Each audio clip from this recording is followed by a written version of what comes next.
سلام دوستای عزیز، خوش آمدین بر ویدیوی آموزشی جدید ما درباره زلندو. کار در زلندو میایم مستقیم در گوگل اینجا وارد میکنیم jobs.zalando.de. خب برای شما من لینکش حتما فرستادیم قبلا، اگر نه میتونین مستقیم در گوگل همین لینک وارد کنین، بعد سرچ میکنیم. بعد از اینکه سرچ کردیم صفحه زلندو، صفحه کاریابی زلندو در آلمان باز میشه.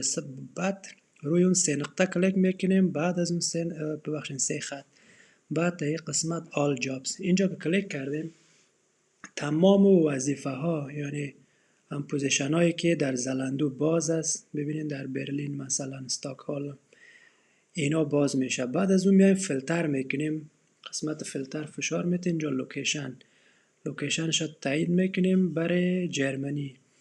روی جرمنی که کلیک کردین تمام شهرهای جرمنی یا ایالاتی که در اونجا زلندو کارمند نیاز داره یا اعلان کردن رویش کلیک میکنیم. بعد مثلا در شهر گیسین اکثرا دوستا مسیج میکنن به خاطر آمازون، اما در گیسین فکر کنم نیست. میتونین راحت در زلندو ببینین 14 موقعیت شغلی در گیسین برای زلندو است. مثلا سکیوریتی Sicherheit لایتر یا لایترین بخش در تیم لایتر در لوجستیک. و اینجا ببینید لوجستیک Mitarbeiter یا Mitarbeiterin در بخش لوجستیک یا در بخش لاگا. همین لوجستیک Mitarbeiter همون لاگا Mitarbeiter دوش یکی است، یعنی تقریبا یکی است دیگه، البته مربوط انبار میشه. ببینید روش کلیک میکنین، اینجا تمام صفحه اولش است، تمام شرایطش اینجا نوشته است.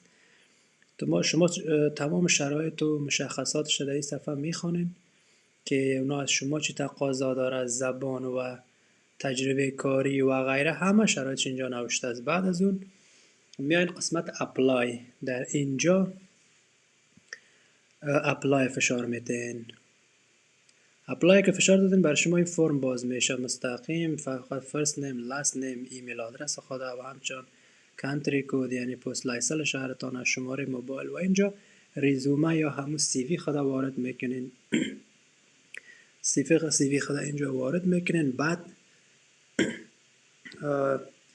در پایین هم کاور لیتر هم شما میفهمین دوستا. بازم اگر سوالی داشتین در کامنت بنویسین، من جواب میتم. باید پی دی اف باشه، از 10 MB باید هر فایل را که شما اپلود میکنین، بیشتر نباید باشه.